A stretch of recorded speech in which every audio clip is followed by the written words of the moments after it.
എല്ലാവർക്കും നമസ്കാരം. ഒരു നീണ്ട മുഖവരിയുടെ ഒന്നും ആവശ്യമില്ല. ഒരു മോഡറേറ്ററെ തന്നെ ആവശ്യമില്ലാത്ത സെഷനാണിത്. അവരവരെ ഏറ്റെടുത്ത് സംസാരിക്കാൻ കഴിയുന്ന വിഷയമാണ്. നിഷാന്ത് ഉടനെ എത്തും എന്ന് നമുക്ക് പ്രതീക്ഷിക്കാം.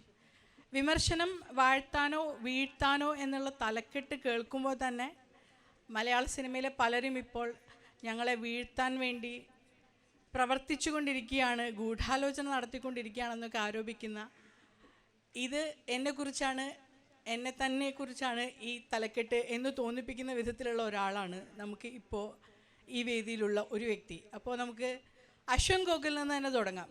അശ്വൻ ഗോക്ക് ചലച്ചിത്ര വിമർശനം തുടങ്ങിയത് വീഴ്ത്താനാണോ വാഴ്ത്താനാണോ? വീഴ്ത്താനും വാഴ്ത്താനും അല്ലെങ്കിൽ മറ്റെന്തിനാണ്? എല്ലാവർക്കും നമസ്കാരം.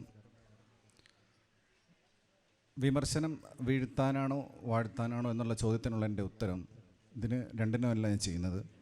ഇത് എൻ്റെ ഒരു സെൽഫ് സാറ്റിസ്ഫാക്ഷന് വേണ്ടിയിട്ട് ഞാൻ ചെയ്യുന്ന ഒരു പ്രവൃത്തി മാത്രമാണ് വിമർശനം എന്നുള്ളത്. വിമർശനം ഇന്നും ഇന്നലെയും തുടങ്ങിയിട്ടുള്ള കാര്യമല്ല എന്നുള്ളത് നമുക്കെല്ലാവർക്കും അറിയുന്നതാണ്. അതിൻ്റെ പല രൂപമാറ്റം കാലാകാലങ്ങളായിട്ട് സംഭവിച്ചു കൊണ്ടിരിക്കുന്നുണ്ട്. നിലവിലുള്ള സാഹചര്യത്തിൽ സോഷ്യൽ മീഡിയയുടെ ആവിർഭാവത്തിന് ശേഷം, എസ്പെഷ്യലി യൂട്യൂബ് പോലുള്ള മാധ്യമങ്ങൾ വന്നതിന് ശേഷം, ഏതൊരു വ്യക്തിക്കും സ്വതന്ത്രമായി വിമർശിക്കാനുള്ള ഒരു സാഹചര്യം നിലവിലുണ്ട്. ആ ഒരു സാഹചര്യത്തിൽ ഒരു സിനിമ കണ്ടതിന് ശേഷം എനിക്ക് തോന്നിയിട്ടുള്ള കാര്യങ്ങൾ ഞാൻ ഓപ്പണായിട്ട് സംസാരിക്കുകയാണ് ചെയ്യുന്നത്. അതിൻ്റെ പിന്നിൽ യാതൊരുവിധ അജണ്ടയില്ല, യാതൊരുവിധ പ്രജുഡിസ് ഇല്ല. അത് ആരെയും വീഴ്ത്താനോ വാഴ്ത്താനോ അല്ല. ചില വിമർശനങ്ങൾ പ്രതികൂലമായി ബാധിക്കുന്നുണ്ടെങ്കിൽ അവർ അത് വീഴ്ത്താനെന്ന് പറയുന്നു. ചില പ്രതികരണങ്ങൾ അവർക്ക് അനുകൂലമാണെങ്കിൽ, സിനിമയ്ക്ക് അനുകൂലമാണെങ്കിൽ വാഴ്ത്താനാണെന്ന് അവർ കരുതുന്നു. ഇത് മാത്രമാണ് സംഭവിക്കുന്നത്. അല്ലാതെ ഇതിൻ്റെ പിന്നിൽ പ്രത്യേകിച്ച് യാതൊരു അജണ്ടയും ഇല്ല എന്നാണ് എനിക്ക് ആദ്യമേ പറയാനുള്ളത്. നമ്മൾ ഈ പാനലിൽ ശ്രദ്ധിച്ചാൽ ഒരു തരത്തിൽ അത് തരംതിരിച്ചിരിക്കുന്നത് കലാവിമർശനം എന്നുള്ളതിൽ, പ്രത്യേകിച്ച് സിനിമാ വിമർശനം, രാഷ്ട്രീയ സാമൂഹിക വിമർശനം, സാഹിത്യ വിമർശനം എന്നുള്ള രീതിയിൽ നമുക്ക് വേണമെങ്കിൽ ഈ പാനലിനെ തരംതിരിക്കാം. അതിൽ നമുക്ക് ലിറ്റററി ക്രിറ്റിസിസം, സാഹിത്യ വിമർശനം എന്നുള്ളതിലേക്ക് വന്നാൽ, ഇന്നിവിടെയുള്ള സദസ്സിലും ഒരു മില്ലേനിയം ജനറേഷൻ അപ്പുറത്തേക്ക് കടന്നിട്ടുള്ള ജെൻസിയും ജെൻ ആൽഫയും ഒക്കെ ഉൾപ്പെടുന്ന പലർക്കും ഒരു സിനിമ റിവ്യൂവരെയോ ഒരു പൊളിറ്റിക്കൽ റിവ്യൂ നടത്തുന്ന ആളെയോ പോലെ പരിചയമുള്ള ഒരു ആളോ പരിചയമുള്ള ഒരു മേഖലയോ ആണോ സാഹിത്യ വിമർശനം? സാഹിത്യ വിമർശനം എന്നുള്ളത് ആരെങ്കിലും വീഴ്ത്തുകയോ വാഴ്ത്തുകയോ ചെയ്യുന്നുണ്ടോ എന്നുള്ളത് കേരളത്തിൽ ആരെങ്കിലുമൊക്കെ ശ്രദ്ധിക്കുന്നുണ്ടോ? നമ്മുടെ ഈ വിമർശനം വീഴ്ത്താനോ വാഴ്ത്താനോ എന്ന വിഷയം തന്നെ വളരെ സന്ദിഗ്ധമാണ്. ഒന്നാമത്തെ പ്രശ്നം, വിമർശനം എന്ന വാക്ക് ഒരുപാട് അർത്ഥം ഉണ്ടാക്കുന്നുണ്ട്. ഒന്ന്, നമ്മൾ നമ്മുടെ അഭിപ്രായത്തോട് നമുക്ക് ഇഷ്ടമില്ലാത്ത ഒരു കാര്യത്തെ എതിർത്ത് പറയുന്നതിനെ നമ്മൾ വിമർശനം എന്നാണ് വിളിക്കുന്നത്. ആ വിമർശിക്കുക എന്നുള്ള അർത്ഥത്തിലല്ല സാഹിത്യ വിമർശനത്തിലെ വിമർശനം. സാഹിത്യ വിമർശനത്തിലെ വിമർശനം എന്ന് പറയുന്നത്, അതിനെ മാത്രമാണ് നമ്മൾ വിമർശനം എന്ന്. നിയമസഭയിൽ ഭരണപക്ഷത്തെ പ്രതിപക്ഷം വിമർശിച്ചു എന്ന് പറയുന്ന ആ പരിപാടിയല്ല സാഹിത്യ വിമർശനത്തിൽ. അപ്പോൾ വിമർശകൻ എന്ന് പറഞ്ഞു കഴിഞ്ഞാൽ പൊതുവെ സാഹിത്യ വിമർശകരെയാണ് ജെൻ ആൽഫയും മില്ലേനിയൽസും ജെൻസിയും എല്ലാം മനസ്സിലാക്കുന്നത്. ക്രിട്ടിക് എന്ന് പറഞ്ഞാൽ ഒരു ലിറ്റററി ക്രിട്ടിക്കിനെ ആയിരിക്കും. അപ്പോൾ വിമർശനം അങ്ങനെ അതിനെ ടെക്നിക്കലി മനസ്സിലാക്കുമ്പോൾ. ഇനി അതല്ല, വിമർശനം എന്ന് പറഞ്ഞാൽ ആ കലാപ്രവർത്തനത്തെ നമ്മുടെ മറ്റ് വ്യക്തിപരമായി നമ്മൾ നടത്തുന്ന വിമർശനം വിട്ടിട്ട് എടുത്താൽ അതിൽ തന്നെ പലതരമുണ്ട്. സോഷ്യൽ ക്രിറ്റിസിസം ഉണ്ട്. അതായത് ഇപ്പോൾ നിഷാന്ത് നടത്തുന്നത് ഹാസ്യത്തിൻ്റെ മുഖം മൂടി അണിഞ്ഞുകൊണ്ട് സാമൂഹിക വിമർശനമാണ് നടത്തുന്നത്. അത് പൊളിറ്റിക്കൽ ക്രിറ്റിസിസത്തിൻ്റെ ഒരു വകഭേദമാണ്, അതിൻ്റെ ലൈറ്റായൊരു വേർഷനാണ്. അശ്വന്ത് ഫിലിം റിവ്യൂ ആണ് നടത്തുന്നത്. അത് ഫിലിം സ്റ്റഡീസ് അല്ലെങ്കിൽ ഫിലിം ക്രിറ്റിസിസം എന്നുള്ള വലിയ വിഭാഗത്തിൻ്റെ ഒരു ചെറിയ രൂപം ആണ്. ഞാൻ പൂർണ്ണമായി സാഹിത്യ വിമർശനം അല്ലെങ്കിൽ നിരൂപണമാണ് നടത്തുന്നത്. ഇത് മൂന്നും തമ്മിലുള്ളൊരു വ്യത്യാസം, ഒന്ന് ക്രിറ്റിസിസവും അല്ലെങ്കിൽ വിമർശനവും റിവ്യൂവും തമ്മിൽ വ്യത്യാസമുണ്ട്. ഒന്നാമത്തെ കാര്യം, റിവ്യൂ ഒരാൾ അയാളുടെ പേഴ്സണൽ ഒപ്പീനിയനാണ് നടത്തുന്നത്. ആ പേഴ്സണൽ ഒപ്പീനിയൻ അയാളുടെ ഇഷ്ടാനിഷ്ടങ്ങൾ വളരെ വ്യക്തമായി പറയുന്നു. ഒരു കൃതിയെ പരിചയപ്പെടുത്തുന്നു. അത് സാഹിത്യകൃതിയാകാം, ഒരു ദൃശ്യരചനയാകാം, അതിനെ പരിചയപ്പെടുത്തി. മാത്രമല്ല അതിൻ്റെ ഏറ്റവും വലിയ വ്യത്യാസം, അത്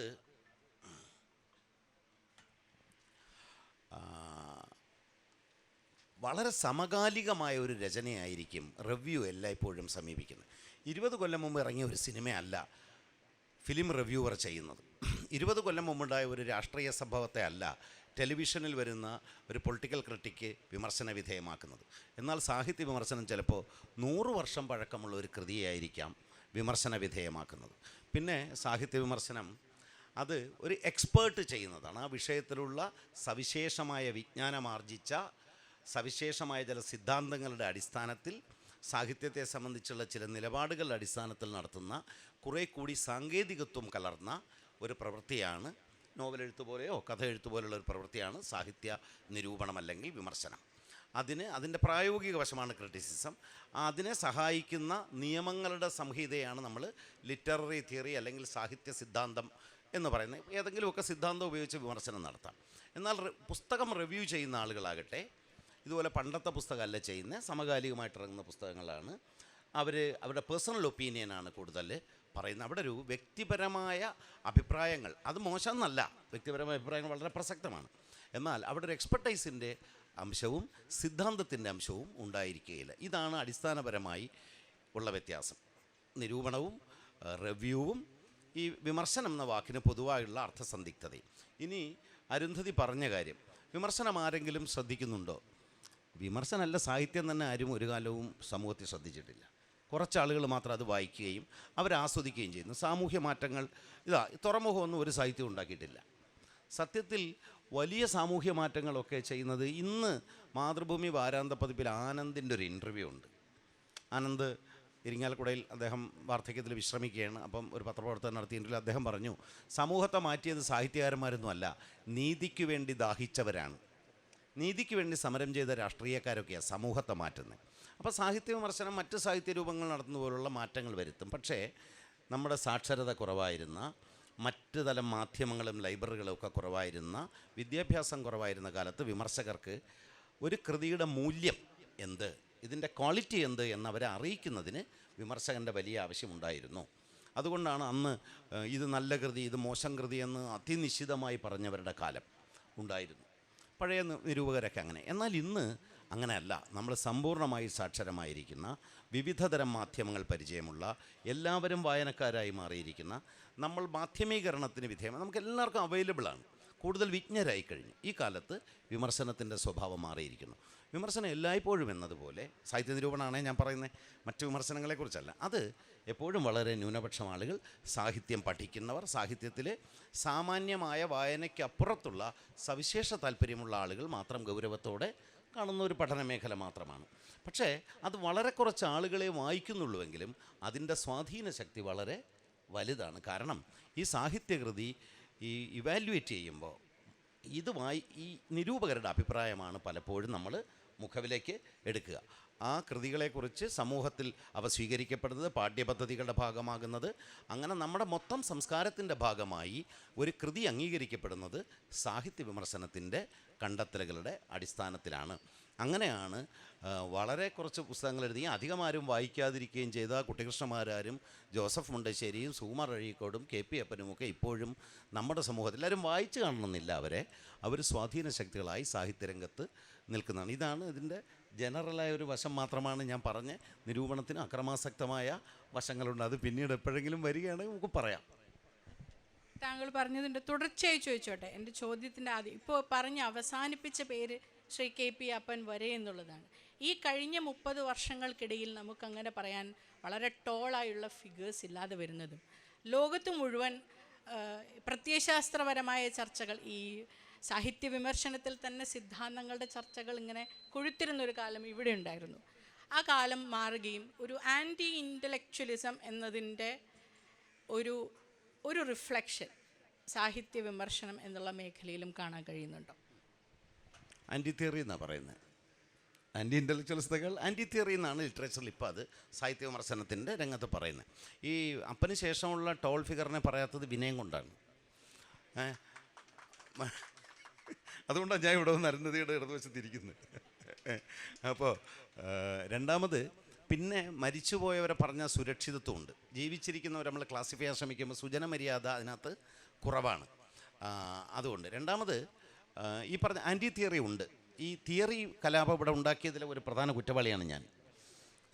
മലയാളത്തിൽ ഇവിടെ തിയറി ഉണ്ടാക്കുകയും തിയറിക്ക് ടെക്സ്റ്റ് ബുക്ക് യൂണിവേഴ്സിറ്റികൾക്ക് വേണ്ടി എഴുതുകയൊക്കെ ചെയ്ത ആളാണ് ഞാൻ. പക്ഷേ ആൻറ്റി തിയറി എന്ന് പറഞ്ഞ മൂവ്മെൻറ്റ് ഇന്ന് ലോകത്ത് സജീവമാണ്.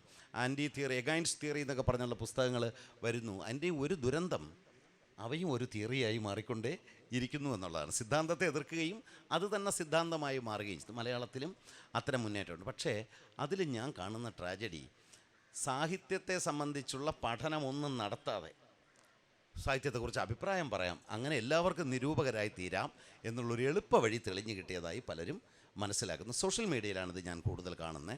സാഹിത്യത്തിൻ്റെ മൂല്യവിചാരം നടത്തുന്നതിന് പകരം ഇതിനെ ഇങ്ങനെ പുകഴ്ത്തി ഇത് ലോകത്തെ ഏറ്റവും അത്ഭുത സംഭവമാണെന്ന് പറയുകയും വിൽപ്പനയാണ് എന്തിൻ്റെയും മാനദണ്ഡമെന്ന് പറയുകയും വളരെ സില്ലി എന്ന് പറയാവുന്ന ചേതൻ ഭഗത് ഇഫക്റ്റ് കൊണ്ട് മാത്രം സംഭവിക്കുന്ന സാഹിത്യത്തെ, മലയാളത്തിലെ ചേതൻ ഭഗത് ഇഫക്റ്റാണത്, 2014 ശേഷം ഉണ്ടായത്, 2014 ശേഷം ഉണ്ടായതാണ്. ഈ ചേതൻ ഭഗത് ഇഫക്റ്റിൻ്റെ സാമൂഹികവും രാഷ്ട്രീയവുമായ കാരണങ്ങൾ കണ്ടെത്താതെയും ഇതിൻ്റെ, അതായത് പഴയ പൈങ്കിളി തിരിച്ചു വരുന്നതിൻ്റെ മാരകമായ സാംസ്കാരിക വിപത്ത് തിരിച്ചറിയാതെയും ആളുകൾക്ക് മുന്നോട്ട് ഒരുപാട് കുട്ടികൾ അതിൽ അകപ്പെടാൻ കാരണവും ഈ ആൻറ്റി തിയറിയെ ശരിയായ രീതിയിൽ മനസ്സിലാക്കാത്തതാണ്. നമുക്ക് തിരിച്ചു വരാം. ശ്രീ നിശാന്തിനെ കൂടി അഡ്രസ്സ് ചെയ്തിട്ട്, സറ്റയർ എന്ന് പറയുന്നത് മലയാളിയുടെ അടിസ്ഥാന ഒരു അവകാശം പോലെയാണ് നമ്മൾ കാണുന്നത്. ആരെയും കളിയാക്കുന്ന, പ്രത്യേകിച്ച് അധികാരത്തെ കളിയാക്കാൻ വളരെയധികം താല്പര്യമുള്ള ആളുകളാണ് നമ്മൾ. അപ്പോൾ നിങ്ങൾ ചെയ്യുന്നത് അത് തന്നെയാണ്.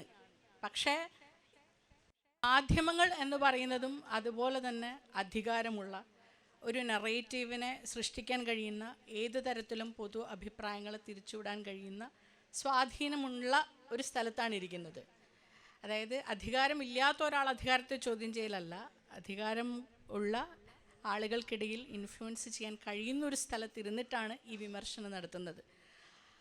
അപ്പോൾ അതിൽ എത്രത്തോളം ഒരു ഉത്തരവാദിത്വം കാണിക്കണമെന്നാണ് താങ്കൾ കരുതുന്നത്?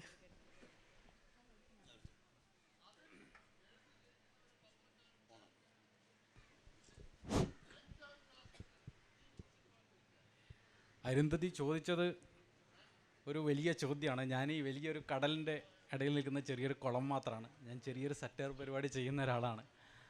അതുകൊണ്ട് ഞാൻ ആ സറ്റയർ പരിപാടിയുടെ ഇതിനകത്ത് നിന്നുകൊണ്ട് പറയാം, ഈ സിനിമ റിവ്യൂ എന്നത് പോലെയോ അല്ലെങ്കിൽ ഒരു പരിധിവരെ സാഹിത്യം റിവ്യൂ ചെയ്യുന്നത് പോലെയോ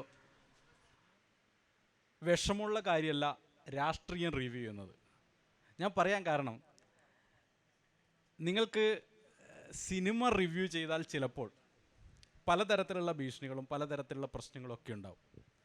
പക്ഷെ കേരളത്തിൻ്റെ കോണ്ടക്സ്റ്റിൽ നിന്നിട്ട് ഞാൻ ഈ രാഷ്ട്രീയ വിമർശന പരിപാടി, ആക്ഷേപഹാസ്യ വിമർശന പരിപാടി ചെയ്യാൻ തുടങ്ങിയിട്ട് 5 വർഷമായി.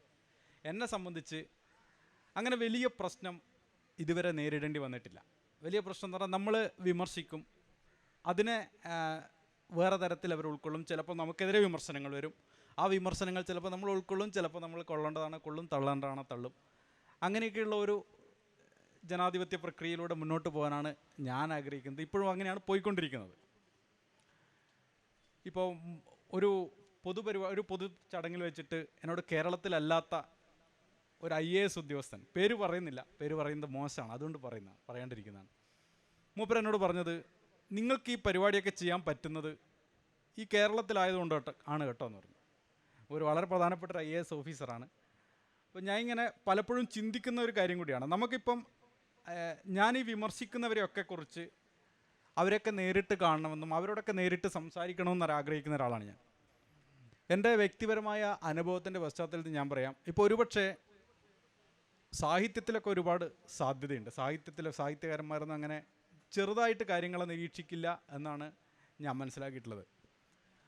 പക്ഷേ ഒരു പരിധിവരെ ഇന്ന് മലയാളത്തിൽ സിനിമ എന്ന് പറയുന്നത് വിമർശനം കുറച്ചും കൂടി അവർ എനിക്ക് തോന്നുന്നു കുറച്ചും കൂടി അത്ര ഒരു ജനാധിപത്യ രീതിയിലല്ല എടുക്കുന്നതെന്നാണ് എനിക്ക് തോന്നുന്നത്. നമ്മുടെ രാഷ്ട്രീയത്തെയും സാഹിത്യത്തെയൊക്കെ അപേക്ഷിച്ചാണ് ഞാൻ പറയുന്നത്. എനിക്ക് ഇതുവരെ പൊളിറ്റിക്കൽ സറ്റയർ പരിപാടി നടത്തിയിട്ട് ഞാൻ ആരുടെയെങ്കിലും ഫോട്ടോ വെച്ചിട്ട് എനിക്ക് കോപ്പിറൈറ്റ് സ്ട്രൈക്കൊന്നും ഇതുവരെ വന്നിട്ടില്ല. ഞാൻ തുറന്ന് പറയണം, എനിക്കിതുവരെ അങ്ങനെ ആരും. പിന്നെ മാത്രമല്ല, നമ്മൾ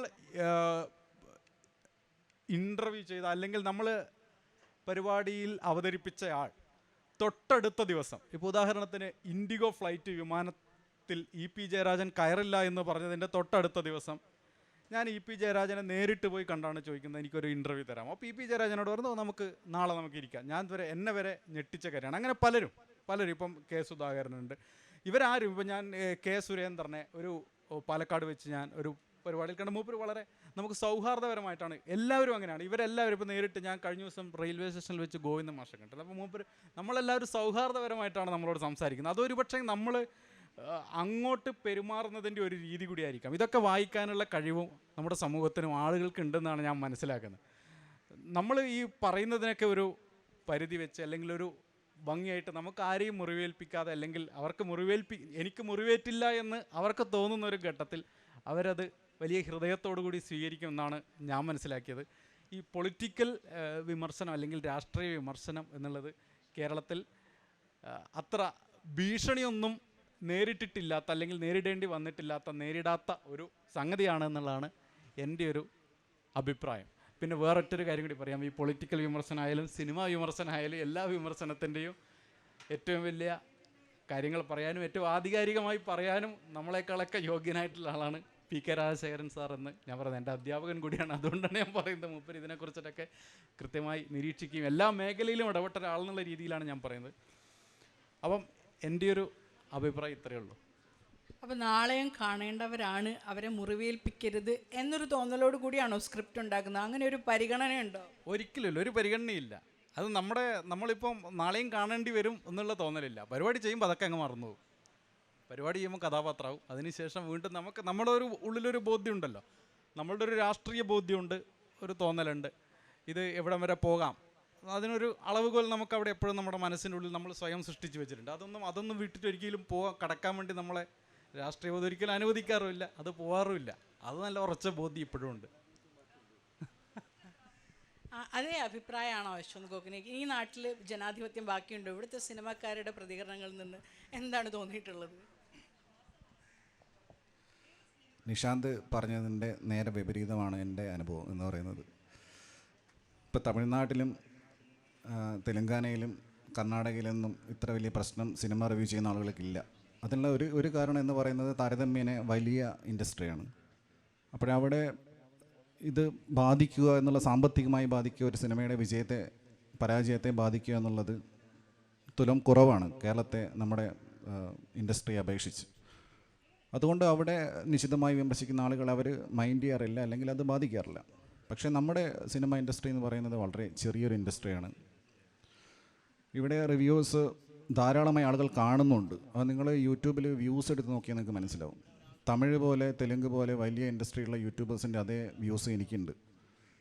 അപ്പോൾ അതിൻ്റെ ഒരു പേഴ്സൻറ്റേജ് നോക്കുന്ന സമയത്ത് കേരളത്തിൽ സിനിമ റിവ്യൂ കാണുന്ന ആളുകളുടെ എണ്ണം വളരെ കൂടുതലാണ്. അപ്പോൾ സിനിമയെ സംബന്ധിച്ചിടത്തോളം നേരത്തെ സാറ് പറഞ്ഞ പോലെ സാഹിത്യം അല്ലെങ്കിൽ രാഷ്ട്രീയ വിമർശനം ഇതിനൊക്കെ അപ്പുറത്തേക്ക് ഇതിൽ വലിയൊരു സാമ്പത്തിക വിനിമയം നടക്കുന്ന ഒരു മേഖലയാണ്. ഇതൊരു ഇൻഡസ്ട്രിയാണ്. അപ്പോൾ ഇത് അവരെ സാമ്പത്തികമായി ബാധിക്കുന്ന സമയത്താണ് അവർക്ക് വിരളി പിടിക്കുന്നത്. കാരണം ഒരു പ്രോഡക്റ്റ് മാർക്കറ്റിലേക്ക് വളരെ വലിയ രീതിയിൽ പ്രൊപ്പഗാൻഡ നടത്തി മാർക്കറ്റ് ചെയ്ത് ഇറക്കുന്നു. അപ്പോൾ അതിന് പ്രതീക്ഷിക്കാത്ത രീതിയിലുള്ള ഒരു വിമർശനം ഉണ്ടാകുന്ന സമയത്ത്, അല്ലെങ്കിൽ ഒരു അഭിപ്രായം ഉണ്ടാകുന്ന സമയത്ത് അവരൊരു കൺക്ലൂഷനിലെത്തുകയാണ്, ഇത് തകർക്കാൻ വേണ്ടിയിട്ടാണ്. അതിൻ്റെ മെറിറ്റിനനുസരിച്ചിട്ടാണ് റിവ്യൂ പറയുന്നത് എന്നത് ഉൾക്കൊള്ളാൻ അവർ തയ്യാറാവുന്നില്ല. രണ്ടാമത്തെ കാര്യം, ജനാധിപത്യം ഉണ്ടോ എന്ന് ചോദിച്ചു കഴിഞ്ഞാൽ ഇവർ ഈ സിനിമാക്കാർ ജീവിക്കുന്നതിന് ഒരു ഫ്യൂഡൽ സിസ്റ്റത്തിനകത്താണ്. അപ്പോൾ ഈ ഫ്യൂഡൽ സിസ്റ്റത്തിനകത്ത് ജീവിക്കുന്ന സമയത്ത് ഇവർക്ക് ജനാധിപത്യം എന്ന സംഭവം ഇല്ല. അത് സിനിമയിൽ പ്രവർത്തിക്കുന്ന ആൾക്കാർക്കും അറിയാം, പിന്നെ പുറത്തു നിന്നത് കാര്യമായി നോക്കിക്കാണുന്ന ആളുകൾക്കും അറിയാം. അപ്പോൾ പ്രൊഡ്യൂസർ, ഡയറക്ടർ, ഇതിലെ മടമ്പികൾ, മറ്റാൾക്കാർ, പിന്നെ അതിൽ പല കാസ്റ്റ് സ്ട്രക്ചർ കാര്യങ്ങളൊക്കെ ഉണ്ട്. അപ്പോൾ അങ്ങനെയുള്ള ഒരു വലിയൊരു സിസ്റ്റത്തെ ഒരാൾ ക്യാമറ തുറന്നു വെച്ച് ഇതെന്ത് സിനിമയാണോ നിർത്തിപ്പോടോ എന്ന് പറയുന്ന സമയത്ത് അവർക്ക് ഭയങ്കര ബുദ്ധിമുട്ടുണ്ടാകുന്നുണ്ട്. അപ്പോൾ അത് പറയുന്ന രീതികളിൽ വ്യത്യാസം കാണുമായിരിക്കും. പക്ഷേ ഇങ്ങനെയാണെങ്കിൽ ഇവനെ വെറുതെ വിടാൻ പറ്റില്ല, ഇവനെ ഇനിയും വളരാൻ അനുവദിച്ചുകൂടാ എന്നുള്ളൊരു നിലപാട് തന്നെയാണ് സിനിമാക്കാർക്കുള്ളത്. എനിക്ക് നിരന്തരം ഭീഷണി നേരിടാറുണ്ട്, പിന്നെ കൊല്ലുമെന്ന് പറയാറുണ്ട്, അടിക്കുമെന്ന് പറയാറുണ്ട്, പിന്നെ ഇങ്ങനെ പലതും പറയാറുണ്ട്. അപ്പോൾ ഇതിനെയൊക്കെ അതിജീവിച്ചു കൊണ്ടാണ് ഇത് ചെയ്യാൻ സാധിക്കുള്ളൂ. കേരളത്തിലെ നിലവിലുള്ള സാഹചര്യം ഇതാണ്. അപ്പോൾ സ്വാഭാവികമായിട്ടും ഇതിൽ നേരിട്ട് ഇടപെടുക എന്ന് പറഞ്ഞു കഴിഞ്ഞാൽ അതിന് ഒരുപാട് ലിമിറ്റേഷൻസ് ഉണ്ട്. കാരണം ഇത് വിമർശനം അല്ലെങ്കിൽ നമ്മൾ ഇത്തരത്തിലുള്ള നിരൂപണം നടത്തുന്ന സമയത്ത്, അതായത് സാഹിത്യ നിരൂപണമൊക്കെ എഴുതി വരുന്നതിനപ്പുറത്തേക്ക് ഇത് ഇൻസ്റ്റൻറ്റേനിയസ് ആയിട്ട് സംഭവിക്കുന്ന ഒരു കാര്യമാണ്. ഒരു സിനിമ ഇറങ്ങുന്നു, അന്നോ അതിൻ്റെ പിറ്റേ ദിവസം റിവ്യൂ വരുന്നു.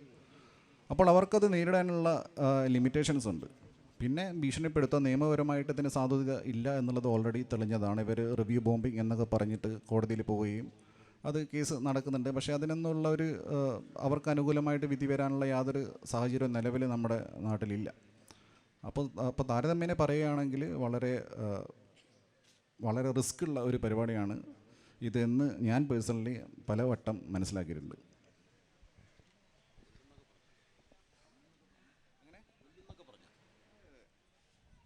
അങ്ങനെയുള്ള റിസ്ക് ഉള്ള പരിപാടിയായിട്ടും അത് തുടരുന്നുണ്ട്. അതിങ്ങനെ വളരെയധികം ജനപിന്തുണയുണ്ട്. കുറച്ചു മുമ്പ് അശോക് പറയുകയുണ്ടായി, എനിക്കിതിന് അജണ്ടകളില്ല, ഒന്നിനെക്കുറിച്ചും തീരുമാനിക്കുന്നത്. പക്ഷേ യൂട്യൂബിൻ്റെ അൽഗോരിതം സ്വാധീനിക്കാറുണ്ടോ? ഒരു റിവ്യൂ ചെയ്യുമ്പോൾ മറ്റൊന്നും സ്വാധീനിക്കുന്നില്ലെങ്കിലും. അല്ല, അതിൻ്റെ റവന്യൂ ആണോ ഉദ്ദേശിക്കുന്നത്?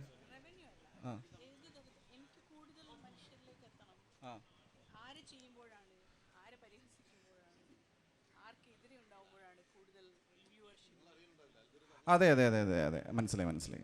അല്ല, അത് സ്വാഭാവികമായിട്ടും സിനിമയുടെ ഹൈപ്പിനനുസരിച്ചിട്ടാണ്. ഇപ്പോൾ വലിയ സിനിമകൾ, വലിയ സ്റ്റാർസിൻ്റെ സിനിമകൾ, ഇപ്പോൾ മലയാളത്തിലാണെങ്കിൽ സ്വാഭാവികമായിട്ടും മമ്മൂട്ടി, മോഹൻലാൽ തുടങ്ങിയ ആളുകൾ, അതുപോലെ വലിയ ബജറ്റിൽ വരുന്ന സിനിമകൾ. അപ്പോൾ സ്വാഭാവികമായിട്ടും ആളുകൾക്ക് ആ സിനിമ എന്തായി, അല്ലെങ്കിൽ അതിൻ്റെ റിസൾട്ട് എന്താണെന്ന് അറിയാനുള്ള ഒരു ക്യൂരിയോസിറ്റി കൂടുതലായിരിക്കും. ഇത് ഡയറക്റ്റ്ലി പ്രൊപ്പോർഷണലാണ്. അതായത് സിനിമയുടെ ഹൈപ്പിനനുസരിച്ചിട്ട് റിവ്യൂവിൻ്റെ ഹൈപ്പും കൂടും. അത് മലയാള ഭാഷ എന്നില്ല, ഏത് ഭാഷയായി കഴിഞ്ഞാലും. ഫോർ എക്സാമ്പിൾ, ഇപ്പോൾ എടുത്തിറങ്ങിയ പുഷ്പ 2 എന്ന് പറഞ്ഞ സിനിമ, അത് വലിയ ഹൈപ്പിൽ വന്നിട്ടുള്ള സിനിമയാണ്. അപ്പോൾ അതിൻ്റെ റിവ്യൂ കാണാൻ വേണ്ടിയിട്ടും ആളുകൾക്ക് വലിയ താല്പര്യം ഉണ്ടായിരുന്നു.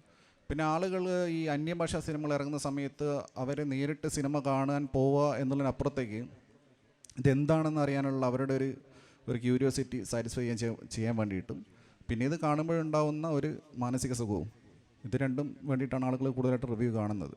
പിന്നെ പല ആളുകളും ഈ റിവ്യൂ കാണുന്നത് സിനിമ കണ്ടതിന് ശേഷമാണ്. കാരണം കണ്ടു കഴിഞ്ഞിട്ട് അവർക്ക് ഉണ്ടായ അതേ തോന്നലുകളാണോ, അവർക്കുണ്ടായ അതേ പിന്നെ അനാലിസിസ് ആണോ ഞാൻ നടത്തിയിട്ടുള്ളത് എന്ന് നോക്കാനാണ് മിക്കപ്പോഴും ആളുകൾ റിവ്യൂ കൂടുതലായി കാണുന്നത്. അൽഗോരിതം ബാധിക്കുന്നുണ്ടോ എന്ന് ചോദിച്ചു കഴിഞ്ഞാൽ അത് യൂട്യൂബ് ചെയ്യുന്നൊരു പണിയാണ്. ഞാൻ അതിനെക്കുറിച്ച് കൂടുതൽ ബോധർ ചെയ്യാറില്ല. അപ്പോൾ വലിയ ഹൈപ്പുള്ള സിനിമ, വലിയ താരങ്ങൾ, അവരെ തിരഞ്ഞെടുക്കുമ്പോൾ താങ്കൾക്ക് കൂടുതൽ കാഴ്ചക്കാരുണ്ടാകും എന്നത് ഒരു വിമർശനമായി വന്നാൽ അത് വളരെ ന്യായമായുള്ളൊരു വിമർശനമാണെന്ന് തോന്നുന്നുണ്ടോ? അല്ല, അത് സ്വാഭാവികമായിട്ട് സംഭവിക്കുന്നതാണ്. ഞാൻ പ്രത്യേകിച്ച് ഒന്നും ചെയ്യുന്നത് കൊണ്ടല്ല. ആ താരങ്ങളുടെ വലിപ്പം, ആ സിനിമയുടെ വലിപ്പം റിവ്യൂ കൂടെ ഏറ്റെടുക്കുന്നു എന്ന് മാത്രം. അല്ലാതെ അത് പ്രത്യേകിച്ച് അത് ഒന്നും ചെയ്യുന്നത് കൊണ്ടല്ല. നമ്മൾ പറഞ്ഞ് അവസാനിപ്പിച്ചത് ഈ ചേതൻ ഭഗത് എഫക്റ്റിലാണ്. അതിന് തുടർച്ചകൾ ഉണ്ടാവുന്നു. രണ്ട് തരത്തിൽ ആഗ്രഹിക്കുക. ഇപ്പോൾ സാഹിത്യ വിമർശനം എന്ന് പറയുന്നത് വളരെ ഗൗരവമുള്ളൊരു കാര്യമാണ്. അത് സംഭാവനയല്ല, ഭംഗം വരുത്തുകയാണ് എന്ന് പറയാറുണ്ട്. അപ്പോൾ ശക്തമായ രീതിയിൽ സാഹിത്യത്തിൽ ഇടപെട്ടുകൊണ്ട്, അല്ലെങ്കിൽ പല സാഹിത്യ വിമർശനവും കാരണം ഞാൻ എഴുതാതിരിക്കുന്നതാണ് നല്ലത് എന്ന് തീരുമാനിച്ചിട്ടുള്ള എഴുത്തുകാർ ഒരു പണ്ടുണ്ടായിട്ടുണ്ടാവും. അപ്പം ആ രീതിയിലൊരു ഇടപെടൽ, അതായത് സാഹിത്യം എന്നുള്ളതിൻ്റെ നിലവാരത്തെ തന്നെ ഉയർത്തുന്ന ഒരു ഇടപെടലായി സാഹിത്യ വിമർശനം ഇവിടെ ഉണ്ടായിരുന്നു. ഇപ്പോൾ ഈ ചേതൻ ഭഗത് ഇഫക്റ്റ് എന്ന് വിളിക്കുന്ന മലയാളത്തിലും സംഭവിക്കുന്ന പുസ്തകങ്ങൾ, മാർക്കറ്റിൻ്റെ ഇൻഫ്ലുവൻസ് അവിടെയുണ്ട്. പക്ഷേ അതേ സമയത്ത് ഇത് സാഹിത്യ വിമർശനത്തിനെതിരായിട്ടുള്ള ഒന്നായി കൂടി, അതായത് സാഹിത്യത്തിൻ്റെ നിലവാരം ഉയർത്തുന്ന തരത്തിലുള്ള വിമർശനങ്ങൾ ഇല്ലാതാകുന്നത് കൊണ്ട് മികച്ച സാഹിത്യം ഇല്ലാതെയാകുന്നു എന്ന് ആർഗ്യൂ ചെയ്യാൻ കഴിയും. ഭയങ്കര ബുദ്ധിപരമായ ചോദ്യം കേട്ടോ, ഒരു PhD ചോദ്യമാണ്. അതായത് ഇത് കുറേ പ്രശ്നമുണ്ട് ഇപ്പം. ഈ നിശാന്തിന് കുറച്ച് കാര്യം പറയാനുമുണ്ട്. ഇതിനകത്ത് ഒന്നാമത്തെ പ്രശ്നം, ഈ രണ്ടർത്ഥത്തിൽ നമ്മൾ ഈ ചേതൻ ഭഗത് ഇഫക്റ്റ് എന്ന് ഞാൻ പറഞ്ഞ സമകാലിക പൈങ്കിളിയെ ഒന്ന് മാർക്കറ്റിൽ വിൽക്കുന്നു എന്നുള്ളതിനെ നമ്മൾ കണക്കാക്കേണ്ടതില്ല. അത് നല്ല കാര്യമാണ്. കാരണം എഴുത്തുകാർ ലോൺ എടുത്ത് മാരുതി വാങ്ങുന്ന സ്ഥാനത്ത് ടൊയോട്ടോ ഫോർച്യൂണർ വാങ്ങാൻ കഴിയുന്നെങ്കിൽ നല്ലതാണ് പുസ്തകം വിറ്റ്, നല്ലതല്ലേ? അപ്പോൾ അങ്ങനെ ആർക്കെങ്കിലും പണം ഉണ്ടെങ്കിൽ നമ്മൾ അസൂയപ്പെടേണ്ട കാര്യമില്ല. പക്ഷേ അത് ലിറ്ററേച്ചറാണോ ക്വാളിറ്റി ആണോ എന്നുള്ള ചർച്ച വരുമ്പോഴേ ഉള്ളൂ പ്രശ്നം. രണ്ടർത്ഥത്തിൽ അതിനെ വിമർശനത്തിന് പഠന വിധേയമാക്കുക. ഒന്ന്, ഇതിൻ്റെ ക്വാളിറ്റി ഇല്ലായ്മയെക്കുറിച്ച് നമുക്ക് സംസാരിക്കാം. രണ്ട്, എന്തുകൊണ്ടാണ് നമ്മുടെ സാഹിത്യത്തിൽ ഇത്തരം സാഹിത്യവും മാർക്കറ്റും കൂടെ ഇടപെട്ട് പുതിയൊരു അഭിരുചി സൃഷ്ടിക്കുന്നത് എന്നുള്ള തരത്തിലുള്ള ഒരു കൾച്ചറൽ സ്റ്റഡിയും ആകാം. ആ കൾച്ചറൽ സ്റ്റഡി വരുമ്പോൾ അത് സാഹിത്യ വിമർശനമായി മാറും. അതായത് പോപ്പുലർ ലിറ്ററേച്ചർ എങ്ങനെ ഇങ്ങനെ രൂപം മാറി വരുന്നു, പഴയതിൽ നിന്നുള്ള എന്താ വ്യത്യാസം എന്ന് പറയുമ്പോൾ അത് യഥാർത്ഥ സാഹിത്യ വിമർശനമാവും. മറ്റേത് അതിനെ സെലിബ്രേറ്റ് ചെയ്യൽ മാത്രമാകും. അപ്പോൾ ഈ ഫിലിം റിവ്യൂവിലും പലപ്പോഴും സംഭവിച്ചു പോകുന്നതാണ്. ഒന്നുകിൽ അതിനെ സെലിബ്രേറ്റ് ചെയ്യുന്നു, അല്ലെങ്കിൽ എതിർക്കുന്നു. അതിനെ തിയറട്ടിക്കലായൊരു അടിസ്ഥാനം ഇല്ലാതാവുന്നു. അതാണ് പലപ്പോഴും ഒരു ശത്രുതയ്ക്ക് കാരണം. മറ്റേത് ഈ നിശാന്ത് തന്നെ അശ്വന്ത് തന്നെ പറഞ്ഞതുപോലെ ഇവർ ഫ്യൂഡൽ സിസ്റ്റത്തിലാണ് ജീവിക്കുന്നത്. ഫ്യൂഡൽ സിസ്റ്റം മാത്രമല്ല, ജാതി വ്യവസ്ഥയിലും കൂടെയാണ് അവർ ജീവിക്കുന്നത്. അപ്പോൾ അതുകൊണ്ട് അവരൊരു മായിക ലോകത്ത് ജീവിക്കുന്നതുകൊണ്ട് സമകാലിക ലോകത്തെ ബൗദ്ധിക വ്യാപാരത്തിൽ എന്ത് നടക്കുന്നു എന്ന് അവരറിയാത്തത് കൊണ്ടും അവരിങ്ങനെ വഴക്കിന് വരിക. ഏതോ കാര്യവട്ടം ക്യാമ്പസിൽ PhD ചെയ്യുന്ന ഒരു കൊച്ചു പയ്യനെ ഒരു ഏതോ ഒരു സിനിമാ നടൻ എന്തൊക്കെയോ ചീത്ത പറയുന്നത് ഞാൻ സോഷ്യൽ മീഡിയ കേട്ടു. എൻ്റെ ഇടാ പോടാന്നൊക്കെ വിളിച്ചിട്ട് വളരെ മോശമായിട്ട്. ഇയാളാരും വലിയ മർലം ബ്രാൻഡാണെന്ന് ഞാൻ വിചാരിച്ചു, ഇത്രയും വലിയ ചോയ്സൊക്കെ കാണിക്കാനായിട്ട്. ഏതോ കുറച്ച് പടത്തി അഭിനയിച്ചിട്ടുണ്ടെന്നുള്ളതിൽ കൊഴിഞ്ഞ് വലിയ ജനപിന്തുണ എന്നുള്ള ഒരാളാണോ, വലിയ ജനകീയ നേതാവോ ഒന്നുമല്ല. വെറുതെ ഇങ്ങനെ മോശമായി പെരുമാറുക. അതിനെ നമുക്കൊന്നും ചെയ്യാനൊന്നും പറ്റില്ല, കോടതിയോ വലിയ ഇടപെടണം. മറിച്ച് ഈ സാഹിത്യം വിമർശനമോ ഒന്നും മോശമാകുന്നത് കൊണ്ടല്ല ഈ തരംഗം ഉണ്ടാകുന്നു. എല്ലാ കാലത്തും ഞായറാഴ്ച ദിവസം നമുക്ക് ആശ്വാസത്തോടെ വായിക്കാൻ എന്തെങ്കിലും വേണം. വളരെ എപ്പോഴും ദസ്തേവ്സ്കി കിടക്കാൻ നേരത്ത് നളയരുതം 4-ാം ദിവസം മഹത്തായ കൃതിയാന്ന് പറഞ്ഞിട്ട് രാത്രി കിടക്കാൻ നേരത്ത് നളയരുതം 4-ാം ദിവസം ബ്രദേഴ്സ് കരാമസോവ് ആർക്കെങ്കിലും വായിക്കാൻ പറ്റുമോ? അരുന്ധതി നടക്കുകയില്ല. ആളുകൾ ഒരു അല്പ ആശ്വാസത്തിന് എന്തെങ്കിലും ഒരു സോഫ്റ്റ് ഐസ്ക്രീമൊക്കെ കഴിക്കില്ലേ, കേക്ക് കഴിക്കും പോലെ, ക്രീം കഴിക്കും പോലെ അതങ്ങ് കഴിക്കുന്നു എന്നേ ഉള്ളൂ. പക്ഷേ അത് നമ്മുടെ ശരീരത്തിന് അത്ര പറ്റിയതൊന്നും അല്ല. അതുകൊണ്ട് നമ്മൾ സ്റ്റേപ്പിൾ ഫുഡ് കഴിക്കും, ചോറോ മീൻകറിയോ ഒക്കെ കഴിക്കുന്നു, അതുപോലെയാണ്. അപ്പോൾ അത് ഒരു തരംഗമായിട്ട് അതിൻ്റെ സൈഡിൽ കൂടെ പോട്ടെ. പക്ഷേ ഇത് മനസ്സിലാകാത്ത ആളുകൾ, നിഷ്കളങ്കരായ ആളുകൾ, ഇതെന്തോ അത്ഭുതം സംഭവിച്ചിരിക്കുന്നു, മഹത്തായ സാഹിത്യം ആവിർഭവിച്ചിരിക്കുന്നു. പണ്ട് ഒരു 10-20 കൊല്ലം മുമ്പ് ഈ കുറേ മലയാളത്തിൽ ആരോട് ചോദിച്ചാൽ ആൽക്കമിസ്റ്റ് അത് ഞാൻ വായിച്ചു, ഇനി സ്വർഗത്തിലേക്കുള്ള കവാടങ്ങൾ തുറന്നു കഴിഞ്ഞു, സാഹിത്യം മുഴുവൻ ആർജിച്ചു കഴിഞ്ഞല്ലോ ആൽക്കമിസ്റ്റിലൂടെ എന്ന് പറയുമായിരുന്നു. ഇപ്പോൾ ഇതുപോലെ കുറേ കൃതികളെ പറയുന്നു. ഇതൊരു തൽക്കാല പ്രതിഭാസമാണ്. ഓരോ കാലവും എൻ്റെ പുതിയ അഭിരുചികൾ വരുന്നു. ഇതിന് സാഹിത്യവുമായിട്ട് ബന്ധമില്ല. അപ്പോഴത്തെ ഒരു ആനന്ദത്തിന് വേണ്ടിയുള്ള പ്ലഷർ, നമ്മളൊക്കെ അത്തരം ആനന്ദം അനുഭവിക്കും. അതുകൊണ്ട് ഇത്തരം സോഫ്റ്റായ സാഹിത്യം നിരോധിക്കണമെന്നോ ഇത് മഹാധമമാണ് പിള്ളേരെ അങ്ങ് വഴി കണ്ട ഓടിക്കണം എന്നൊന്നും എനിക്ക് അഭിപ്രായമില്ല. അവരും അത് എഴുതട്ടെ എന്നേ. അത് കാര്യമൊന്നുമുള്ള കാര്യമല്ല, അതിനെക്കുറിച്ച് സീരിയസ് ആയിട്ട് ചർച്ച ചെയ്യാൻ പറ്റില്ല അവരുടെ കൃതികളെ. പക്ഷേ എന്തുകൊണ്ട് ഈ തരംഗം നമ്മുടെ കൾച്ചറിൽ ഉണ്ടാകുന്നു, ഇതെന്ത് ഇമ്പാക്റ്റ് ഉണ്ടാക്കുന്നു, പഴയ റൂറൽ പൈങ്കിളിയിൽ നിന്ന് വ്യത്യസ്തമായ പുതിയ അർബൻ പൈങ്കിളി എങ്ങനെയാണ് പുതിയ കൾച്ചറൽ മെസ്സേജ് കൊടുക്കുന്നതൊക്കെയാണ് സാഹിത്യ വിമർശനത്തിൻ്റെ പഠനം. പിന്നീട് ഈ ഫിലിം റിവ്യൂവിൽ അശ്വന്ത് പറഞ്ഞ കൊല്ലും എന്നൊക്കെ ഭീഷണി നേരിടുക എന്ന് പറഞ്ഞാൽ ഈ സിനിമ റിവ്യൂക്കാർക്ക് മാത്രമായത് നന്നായി. അല്ലെങ്കിൽ ആ ബെന്യാമിനൊക്കെ ഇങ്ങനെ എന്നെ ഭീഷണിപ്പെടുത്തിയുള്ള സ്ഥിതി ആലോചിച്ച് നോക്ക്. അതെന്തായാലും ഉണ്ടായില്ല. പക്ഷേ അശ്വന്തേ, ഒരു ചെറിയ പ്രശ്നം എനിക്ക് തോന്നുന്നത്, അവരൊരു ഇൻഡസ്ട്രിയാണ്. അവരൊരു പ്രോഡക്റ്റ് ഉണ്ടാക്കി വിൽക്കുമ്പോൾ അത് നിങ്ങൾ മോശമാണെന്ന് നിരന്തരം എഴുതിയാൽ അവർക്ക് വിഷമം ഉണ്ടാവുകയും. അപ്പോൾ ആ ഒരു വ്യവസായിയുടെ ഒരു പരിഭ്രമവും ദേഷ്യവും ഒക്കെ ആയിരിക്കും. പണവും ഉണ്ട് അവരുടെ കയ്യിൽ, സ്വാധീന ശക്തിയുണ്ട്, പിന്നെ ലോക യാഥാർത്ഥ്യം അറിഞ്ഞുകൊണ്ട് അതുകൊണ്ടാണ് വഴക്കുണ്ടാകും. ഇതിന് നമുക്ക് എങ്ങനെ കവർ ചെയ്യാമെന്ന് കൂടിയാണ്. നിങ്ങൾ ആ സ്റ്റാൻഡിൽ തന്നെ ഉറച്ചു നിൽക്കുക മാത്രമല്ല, നിങ്ങൾ നിങ്ങളുടെ റിവ്യൂവിൻ്റെ രീതിയെ പരിവർത്തിപ്പിക്കുക കൂടി വേണമെന്നാണ് എനിക്ക് തോന്നുന്നത്. ഞാൻ പറഞ്ഞ കേട്ടോണ്ട് പരിവർത്തിക്കേണ്ട. പക്ഷേ ഞാനൊരു മുതിർന്ന പൗരൻ, എന്തിനും മുതിർന്ന പൗരനല്ല, മുതിർന്ന പൗരൻ എന്നുള്ള നിലയിൽ എനിക്ക് പറയാനുള്ളത്, അത് ക്രിറ്റിസിസം എന്ന് പറഞ്ഞ തൊഴിൽ നിൽക്കുന്നത് കൊണ്ട് എനിക്ക് തോന്നുന്നത് ഫിലിം റിവ്യൂവിൻ്റെ ആ പേഴ്സണൽ ഒപ്പീനിയൻ്റെ വശമുണ്ടല്ലോ, അതിന് ഫിലിം സ്റ്റഡീസിൻ്റെ പ്രിൻസിപ്പിൾസ് കൂടി നിങ്ങൾ ഉപയോഗിക്കണം. അതപ്പോൾ ഒരു തിയറട്ടിക്കൽ ബേസ് വരുന്നു. അപ്പോൾ ഫിലിം സ്റ്റഡീസിലെ വലിയ പ്രഗത്ഭരായ സൈദ്ധാന്തികർ സിനിമാ നിരൂപണത്തിൽ അല്ലെങ്കിൽ സിനിമാ വിമർശനത്തിൽ ഉപയോഗിച്ചിട്ടുള്ള കാര്യങ്ങൾ ആർട്ട് സിനിമയെക്കുറിച്ച് മാത്രം പറയാനുള്ളതല്ല, എല്ലാത്തരം ചലച്ചിത്രാവിഷ്കാരങ്ങളെക്കുറിച്ച്. ഏറ്റവും ഇറങ്ങിയ മാർക്കോ എന്ന പേരുള്ള സിനിമയെ വിമർശിക്കാനും നിങ്ങൾക്ക് ആന്ദ്രേ ബസീൻ്റെ സിദ്ധാന്തം ഉപയോഗിക്കാൻ കഴിഞ്ഞെന്ന് വരും. ആ സിദ്ധാന്തങ്ങൾ കൂടി നിങ്ങളുടെ ടൂൾ ബോക്സിലേക്ക് കടന്നു വരുമ്പോൾ നിങ്ങൾ അങ്ങനെ തൊടാൻ പറ്റാത്ത ആളായിത്തീരും. അപ്പം നിങ്ങളുടെ റിവ്യൂവിനെ പേഴ്സണൽ ഒപ്പീനിയനായിട്ട് തോന്നുന്നതുകൊണ്ടാണ് ശത്രുതാപരമാണെന്ന് പറഞ്ഞവർ കൊന്നുകളയും തിന്നുകളയും എന്നൊക്കെ പറയുന്നത്. പിന്നെ അങ്ങനെയൊന്നും കൊല്ലാനും തിന്നാനും പറഞ്ഞല്ല ഒന്നും നടക്കാത്തത്. ഈ നാട്ടിൽ ഇടതുപക്ഷം ഭരിച്ചാലും വലതുപക്ഷം ഭരിച്ചാലും ജനാധിപത്യം ബാക്കി നിൽക്കുന്നത് കൊണ്ടാണ്.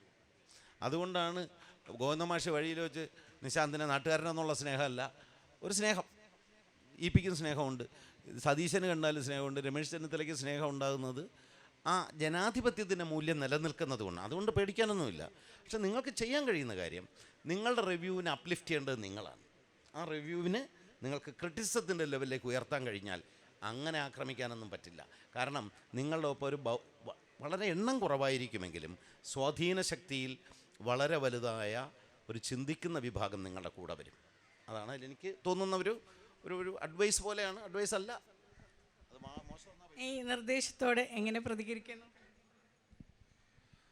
തീർച്ചയായിട്ടും അതിൽ ചെറിയൊരു പ്രശ്നമുള്ള എന്താണെന്ന് വെച്ച് കഴിഞ്ഞാൽ, എൻ്റെ റിവ്യൂ കാണുന്ന കൂടുതൽ ആളുകളും സാധാരണക്കാരാണ്. അപ്പോൾ ഓവറായിട്ട് തിയററ്റിക്കൽ പെർസ്പെക്റ്റീവിലേക്ക് പോകുന്ന സമയത്ത് ആളുകൾക്ക് ഇമ്മീഡിയറ്റ് ആയിട്ട് ഈ സിനിമ എന്താണ് നൽകുന്നത്, അല്ലെങ്കിൽ ഈ സിനിമ കാണുമ്പോൾ കിട്ടുന്ന ഒരു വികാരം എന്താണെന്ന് അറിയാനുള്ള ഒരു കൗതുകം അല്ലെങ്കിൽ അതിൻ്റെ ഒരു ആകാംക്ഷയാണ് അവർക്കുള്ളത്.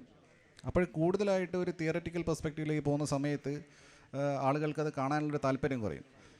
പക്ഷേ ചില സിനിമകൾ അങ്ങനെ ചെയ്യേണ്ടതായിട്ട് വരാറുണ്ട്, അങ്ങനെ ചെയ്യാറുണ്ട്. പക്ഷേ ബഹുഭൂരിപക്ഷം സിനിമകൾ ഈ പോപ്പുലർ കൾച്ചർ പരിപാടി ആയതുകൊണ്ട് ആളുകൾ അത്തരത്തിലുള്ളൊരു സമീപനമാണ് ഉണ്ടാക്കുന്നത്. അങ്ങനെ ചെയ്യുന്ന ആളുകൾ സത്യം പറഞ്ഞു കഴിഞ്ഞാൽ ഉണ്ട്, യൂട്യൂബിലുണ്ട്. പക്ഷേ അവർ താരതമ്യേന അവർക്ക് വ്യൂസ് കുറവാണ്. അപ്പോൾ ഇതിന് അങ്ങനെ ഒരു ബാധ്യത കൂടെ ഇതിൻ്റെ അകത്തുണ്ട് എന്നുള്ളതാണ്. പക്ഷേ സാറ് പറഞ്ഞത് ഞാൻ തീർച്ചയായിട്ടും വളരെ പോസിറ്റീവായിട്ട് എടുക്കുന്നു. അത്തരം സിനിമകൾ വരുന്ന സമയത്ത് തിയററ്റിക്കലായിട്ടും ഹിസ്റ്റോറിക്കൽ, സോഷ്യോളജിക്കൽ, പൊളിറ്റിക്കൽ എല്ലാം അങ്ങനെ ആ തരത്തിലുള്ള ഒരു റീഡിങ് കൂടെ നടത്തി ചെയ്യാൻ വേണ്ടി ശ്രമിക്കുന്നതാണ്. വളരെ വ്യത്യസ്തമായൊരു കാര്യം ചോദിച്ചോട്ടെ. ഒരു സിനിമ റിവ്യൂ എന്നുള്ള രീതിയിൽ മാറി അശ്വന്ത് കോക്കിൻ്റെ സിനിമ റിവ്യൂ എന്ന് പറയുന്നത് ഒരു കല തന്നെ ആവുകയും ആ കലയിൽ നിരവധി ആരാധകരുള്ള, സ്ഥിര പ്രേക്ഷകരുള്ള, വളരെ നിപുണനായിട്ടുള്ള ഒരു കലാകാരനായി, ഒരു പെർഫോമറായി തന്നെ നിങ്ങളിത് ചെയ്യുന്ന പല സന്ദർഭങ്ങളുണ്ട്.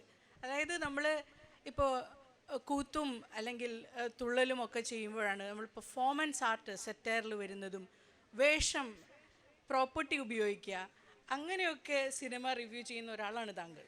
അപ്പോൾ സ്വയം ഒരു റിവ്യൂവർ എന്നല്ല, അതൊരു പെർഫോമറായി അടയാളപ്പെടുത്തുന്നുണ്ടോ?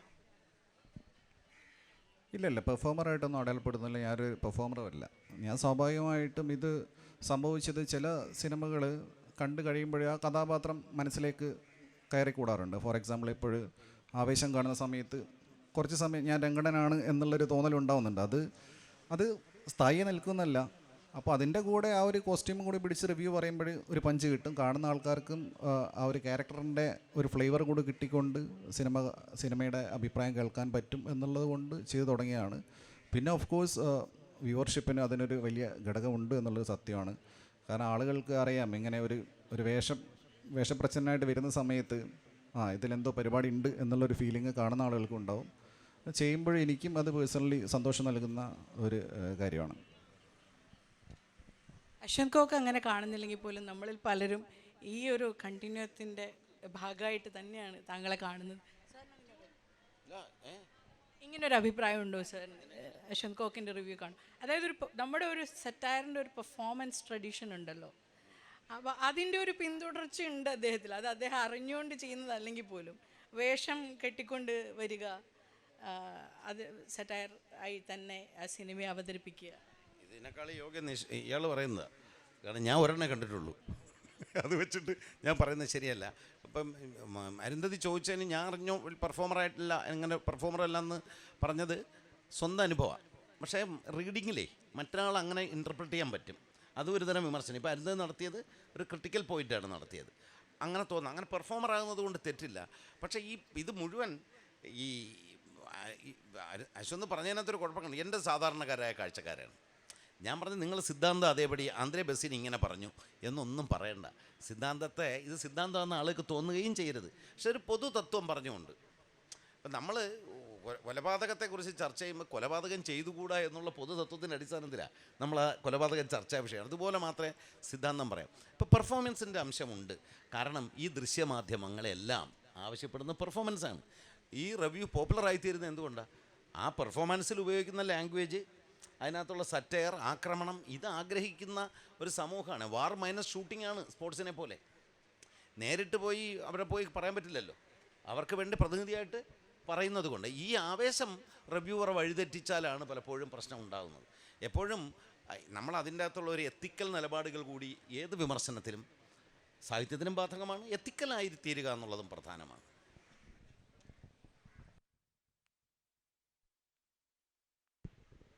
ഞാനിതിൽ അഭിപ്രായം രേഖപ്പെടുത്താൻ താല്പര്യമുണ്ടെങ്കിൽ. അല്ല, ഇതിനകത്ത് ഈ പെർഫോമൻസ് എന്നുള്ളത് സാറ് പറഞ്ഞതുപോലെ ഒരു വിഷ്വൽ സാധ്യത ഉള്ളിടത്ത് എപ്പോഴും പെർഫോമൻസിന് സാധ്യതയുണ്ടെന്ന് ഞാൻ വിശ്വസിക്കുന്നുണ്ട്. കാരണം നമ്മൾ ഒരു വെറുതെ നമ്മളിങ്ങനെ ഇരുന്നിട്ട് ഒരു പരിപാടി അവതരിപ്പിക്കുന്നതും കുറച്ചുകൂടി എൻ്റെ പരിപാടിക്ക് കുറച്ച് വ്യൂവേഴ്സൊക്കെ ഉണ്ടാവാനുള്ള കാരണമായിട്ട് ഞാൻ തോന്നുന്നത് നമ്മൾ ചെറിയ പെർഫോമൻസൊക്കെ അതിൻ്റെ അകത്ത് ആഡ് ചെയ്യുന്നതുകൊണ്ടാണ്. ഈ ആളുകൾക്ക് കണ്ട് പരിചയിച്ച ഒരു രീതിയിൽ നിന്ന് മാറി ചെറിയൊരു പെർഫോമൻസും ചെറിയ ചെറിയ ആക്ഷൻസൊക്കെ വരുമ്പോൾ ആളുകൾ നല്ല ചെറുത് അങ്ങനെയല്ല ഞാൻ പറയുന്നത്, അങ്ങനെ ഒരു കൗതുകം ആളുകൾക്ക് ഉണ്ടാവും. അത് പെർഫോമൻസ് എന്നുള്ളത് എപ്പോഴും ഒരു വിഷ്വലിൻ്റെ സാധ്യതയെ കൂടുതൽ കാഴ്ചക്കാരിലേക്ക് എത്തിക്കാൻ വേണ്ടി നല്ലതാണെന്നാണ് ഞാൻ മനസ്സിലാക്കുന്നത്. എൻ്റെ ഒരു തോന്നലും അങ്ങനെയാണ്.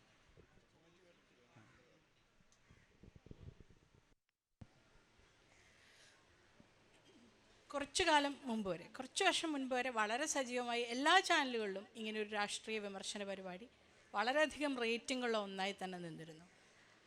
ആ സമയത്തെങ്കിലും അത് സോഷ്യൽ മീഡിയയിൽ ഒരു ഇടപെടലുണ്ടാവുകയും സോഷ്യൽ മീഡിയയിൽ ഇത്തരം പരിപാടികൾക്ക് രൂക്ഷമായ വിമർശനം അവിടെ നിന്ന് ആളുകളുടെ അടുത്തു നിന്നുണ്ടാവുകയും മാധ്യമപ്രവർത്തകരുടെ ചർച്ചകളെയും ഇത്തരം പരിപാടികളെയും തിരിച്ചു വിമർശിച്ചുകൊണ്ട്, അതായത് വിഷ്വൽ മീഡിയയിൽ അല്ലാത്തവർ തന്നെ ഇത്തരം പരിപാടികൾ സോഷ്യൽ മീഡിയയിൽ ചെയ്യുകയും ഒക്കെ തുടങ്ങിയിട്ട് അധിക കാലമായിട്ടില്ല.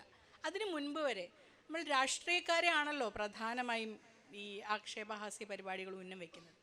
അവിടെ അവരെന്ന് പറയുന്നത് പരിഹസിക്കേണ്ടുന്ന കഥാപാത്രങ്ങളാക്കിയിട്ടുണ്ട് എന്നൊരു സ്വയം വിമർശനമുണ്ടോ? അല്ല, ഇത് അരുന്ധതി ചോദിച്ചൊരു വളരെ പ്രധാനപ്പെട്ടൊരു ചോദ്യമാണ്. ഞാനൊരിക്കൽ ഈ CMS കോളേജിലൊരു പരിപാടിക്ക് പോയപ്പോൾ അവിടെയുള്ളൊരു ഡിഗ്രിക്ക് പഠിക്കുന്ന ഒരു കുട്ടി എന്നോട് ചോദിച്ചൊരു ചോദ്യമാണ്, നിങ്ങൾ ഈ ഇങ്ങനെയുള്ള പരിപാടികൾ അരാഷ്ട്രീയവൽക്കരണത്തിലേക്ക് സമൂഹത്തെ കൊണ്ടുചെന്ന് പോകുമോ എന്നുള്ളത്. അങ്ങനെ ഒരു ആശങ്കക്ക് അടിസ്ഥാനമുണ്ട്. അടിസ്ഥാനമില്ല എന്ന് പറയുന്നതുകൊണ്ട് വലിയ കാര്യമൊന്നുമില്ല. ചെറിയ രീതിയിൽ അങ്ങനെയുള്ളൊരു അരാഷ്ട്രീയവൽക്കരണത്തിലേക്ക് ഇത്തരത്തിലുള്ള, അല്ലെങ്കിൽ ഇത് വെറും, ഞാനിപ്പോൾ പലപ്പോഴും ആലോചിക്കും, എന്നെ ഇപ്പം ഈ കുറേ പേര് നമ്മൾ ഈ ഫോളോ ചെയ്യുന്നതും മെസ്സേജ് അയക്കുന്നതും പലവരും രാഷ്ട്രീയമായി വലിയ ധാരണയുള്ളവരെന്നല്ല. ഇവരാരാണെന്ന് അറിയില്ല. ഇവരിങ്ങനെ കാണുന്നു, ചിരിക്കുന്നു, വെറുതെങ്കിലും ആസ്വദിക്കുന്നു. അത് എല്ലാ തലമുറകളിൽ പെട്ടവരുമുണ്ട്. അത് പുതിയ തലമുറ എന്നൊന്നും പറഞ്ഞാൽ നമ്മൾ തള്ളിക്കളയാൻ പറ്റില്ല. എല്ലാ തലമുറകളിൽ പെട്ടവർക്കും എന്നിട്ട് അപ്പം ഞാൻ പറയുന്നത് ഇങ്ങനെയുള്ള ഇപ്പോൾ അരുന്ധതി ചോദിച്ച ഒരു പ്രശ്നം അവിടെ നിലനിൽക്കുന്നുണ്ട്. അപ്പോഴും ഇതിന് കാഴ്ചക്കാരുണ്ടെന്നുള്ളതാണ്. എല്ലാ തരത്തിലുള്ള കാഴ്ചക്കാരും ഇതിലേക്ക് വരുന്നു എന്നുള്ളതാണ് ഞാൻ പറയുന്നത്. അപ്പോൾ ഇതിൻ്റെ എല്ലാ സാധ്യതകളും നമ്മൾ ഉപയോഗിക്കുന്നു എന്ന് മാത്രമേ ഉള്ളൂ. ഇപ്പോൾ ഈ ഒരു വിമർശനം ഇത് നമ്മൾ അങ്ങോട്ട് വിമർശിക്കുമ്പോഴും ഇങ്ങോട്ട് നമ്മുടെ ചില വിമർശനങ്ങൾ നമ്മൾ ഉൾക്കൊള്ളുകയും വേണം. എനിക്ക് ഇത് കൃത്യമായ സ്വാഭാവികമായ കാര്യമാണ്. ഞാൻ അന്ന് കുട്ടിയോടും പറഞ്ഞ കാര്യമാണ്. അരുന്ധതി ഇപ്പോൾ ചോദിച്ചപ്പോൾ ഞാനത് ഒരു പരിധിവരെ സമ്മതിക്കുകയും ചെയ്യുന്നുണ്ട്. പക്ഷേ നമുക്കിത് സ്വീകരിക്കപ്പെടുന്നുണ്ടോ എന്ന് ചോദിച്ചാൽ സ്വീകരിക്കുന്നുണ്ട്. നമ്മളിത് ചെയ്യാതിരിക്കാൻ, അല്ലെങ്കിൽ അതുകൊണ്ട് ഇതിനിപ്പം നാളെ ഇതിങ്ങനെ ഒരു അപ്പൊളിറ്റിക്കലായിട്ടുള്ളൊരു സമൂഹത്തെ ഉണ്ടാക്കുമോ എന്നുള്ള ഭയന്നുകൊണ്ട് നമുക്കൊരു പരിപാടി ചെയ്യാതിരിക്കാൻ പറ്റുമോ എന്ന് ചോദിച്ചാൽ പറ്റില്ല. നമ്മളൊരു ടെലിവിഷൻ്റെ വിഷ്വലിൻ്റെ ഒരു സാധ്യതയും വിഷ്വലിൻ്റെ ഒരു ലാംഗ്വേജും ഒക്കെ ഉപയോഗിച്ച്, പക്ഷേങ്കിൽ എനിക്ക് ഉറപ്പ് പറയാൻ പറ്റുന്നൊരു കാര്യം എന്താണെന്ന് വെച്ചാൽ, ഞാനിപ്പോൾ ഒരു 450 ഞാനിപ്പോൾ ആ വേദിയിലും പറഞ്ഞൊരു കാര്യമാണ്, 450 എപ്പിസോഡുകൾ ഞാൻ ചെയ്തു. അതിലെവിടെയും എനിക്ക് എല്ലാ എപ്പിസോഡുകളും അവിടെ കിടപ്പുണ്ട്, യൂട്യൂബിലുണ്ട്. ഒന്നാമത്തെ എപ്പിസോഡ് തൊട്ട് ഇപ്പം 450 വരെ എടുത്ത് നോക്കിയാൽ അതിനകത്ത് എവിടെയും സ്ത്രീവിരുദ്ധമായ ഒരു പരാമർശമോ ഒരു നിറവിരുദ്ധമായതോ അല്ലെങ്കിൽ സാമൂഹ്യ വിരുദ്ധമായ ഒരു പ്രസ്താവനയോ അല്ലെങ്കിൽ എൻ്റെ ഭാഗത്തുനിന്ന് ഒരു പരാമർശം വരെ ഉണ്ടായിട്ടില്ല. അത് അപ്പുറത്ത് നിൽക്കുന്നത് ആരായാലും അവർക്കുള്ളൊരു ജനാധിപത്യ മര്യാദ ഞാനെപ്പോഴും കൊടുത്തുകൊണ്ട് മാത്രമേ പരിപാടി മുന്നോട്ട് കൊണ്ടുപോകാറുള്ളൂ. അതെന്നെക്കൊണ്ട് ചെയ്യാൻ പറ്റിയൊരു വലിയ കാര്യമാണെന്നാണ് ഞാൻ മനസ്സിലാക്കുന്നത്. അതെനിക്ക് നൽകാൻ പറ്റിയൊരു ഉറപ്പാണ്. ഈ പരിപാടി തുടരുന്നിടത്തോളം കാലം അങ്ങനെ ചെയ്യാൻ പറ്റുമെന്ന് ഞാൻ വിശ്വസിക്കുകയും ചെയ്തു. അതായത് ഈ പരിപാടിക്ക് ഗമ്മിനകത്തുള്ളൊരു ഗം മാത്രമല്ല, അത് കാരിക്കേച്ചറൈസേഷനും ഗ്രൗട്ടസ്ക് ആക്കലാണ്. അത് അവരെ പരിഹാസ കഥാപാത്രങ്ങൾ, നമ്മുടെ പ്രധാനപ്പെട്ട പൊളിറ്റിക്കൽ ലീഡേഴ്സിന് അവരാണ് പോളിസി മേക്കേഴ്സ്, നമ്മൾ തിരഞ്ഞെടുത്ത് ജയിപ്പിച്ചവരാണ്, ഇനിയും നമ്മളവരെ ജയിപ്പിക്കും. അതേ ആളുകളെ പരിഹാസ വസ്തുക്കൾ മാത്രമാക്കി ചുരുക്കുകയല്ല ഈ പ്രോഗ്രാം ചെയ്യുന്നത്. കാരണം ഈ കാർട്ടൂണിൻ്റെയും സറ്റയറിൻ്റെയും എല്ലാ അടിസ്ഥാന സ്വഭാവം സറ്റയറൈസ് ചെയ്യുക, ഗ്രോട്ടസ്കാക്കുക, വിലക്ഷണീകരിക്കുക, കാരിക്കേച്ചറുകളാക്കി മാറ്റുക. അങ്ങനെ നെഹ്റുവിനെ ഇന്ദിരാഗാന്ധി എല്ലാം ചെയ്തിട്ടുണ്ട്, മോദിയെ മാത്രമേ ചെയ്യാൻ പറ്റാത്തത്. അപ്പോൾ അങ്ങനെ ചെയ്താൽ ചിലപ്പോൾ ഇനി വലിയ വഴക്കൊക്കെ ആവും. അത് ഈ സർവാധിപത്യം പ്രകടിപ്പിക്കുന്ന ഏത് ഭരണാധികാരി അങ്ങനെ തന്നെ. ജനാധിപത്യ സമൂഹം ഈ ഗ്രോട്ടസ്ക് ആക്കി മാറ്റുന്നതിനെ, വിലക്ഷണീകരിക്കുന്നതിനെ അനുവദിക്കുന്നുണ്ട്.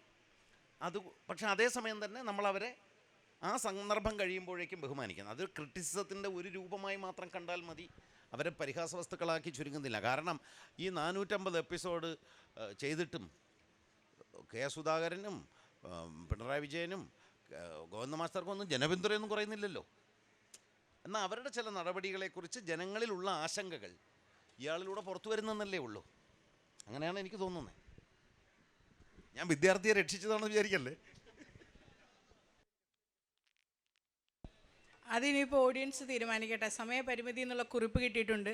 അതുകൊണ്ട് സെഷൻ എല്ലാവർക്കുമായി ഓപ്പൺ ആയിരിക്കുകയാണ്. ചോദ്യം ചോദിക്കാം, അഭിപ്രായം പറയാം. മൈക്ക് സദസ്സിലേക്ക്.